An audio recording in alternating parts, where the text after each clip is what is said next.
Before we get started today, we'll change around the fire tray. We'll move the supports from the storage positions to the using positions.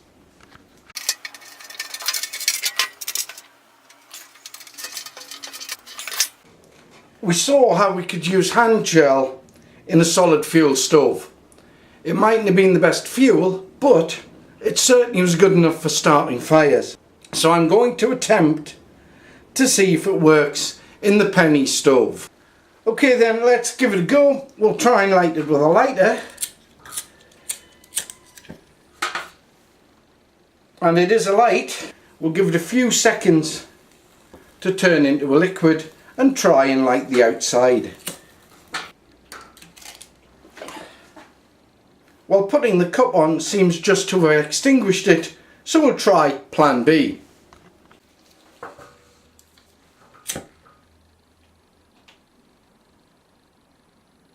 Well, plan B seems to be working. It's working, but not very well. Using hand gel in this type of penny stove is not a good idea.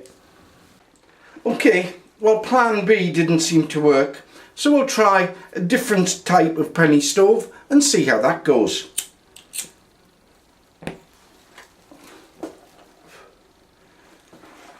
It seems to have lit well enough. We'll give it a little while to warm up.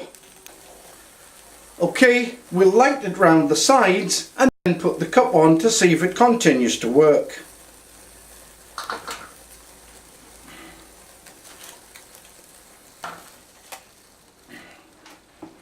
Well, despite the lack of apparent flame, it does seem to be working.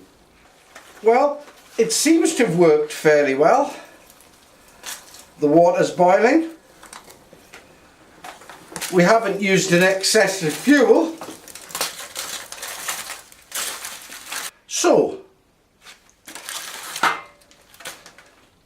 yes, in a properly made penny stove, we can use hand gel as a fuel.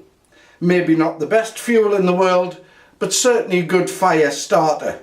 And at a push, it makes a penny stove fuel. And when you're finished, you can pour the fuel or gel back into the bottle for storage and transportation. A thumbs up for this one.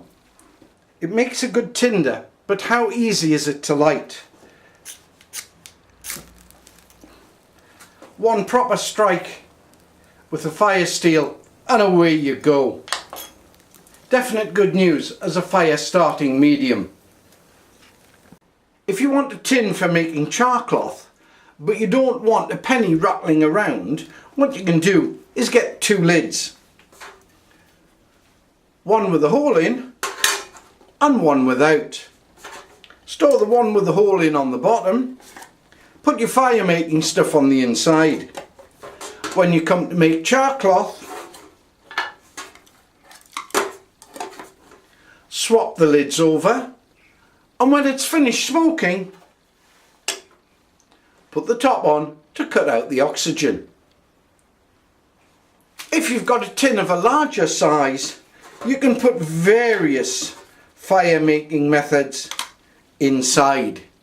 The more different methods you have, the more likely it is you're going to start a fire when you need one. If you've got a tin of proprietary petroleum jelly, make sure that you can get it open. And if you start to run out, top it up with a jar of the cheap stuff from the pound shop. After all, you're after the petroleum and the jelly, not the brand name. If you can't afford to buy an aluminium top for your field cup, or you don't want to carry the weight, you can use thin aluminium foil. Put it on the bottom of the cup. Hold it in place with the handles when you don't need it. Pack it away. It's cheap, it's light, it works. Get yourself out, get yourself training. You know it's worth it. It'll serve you well.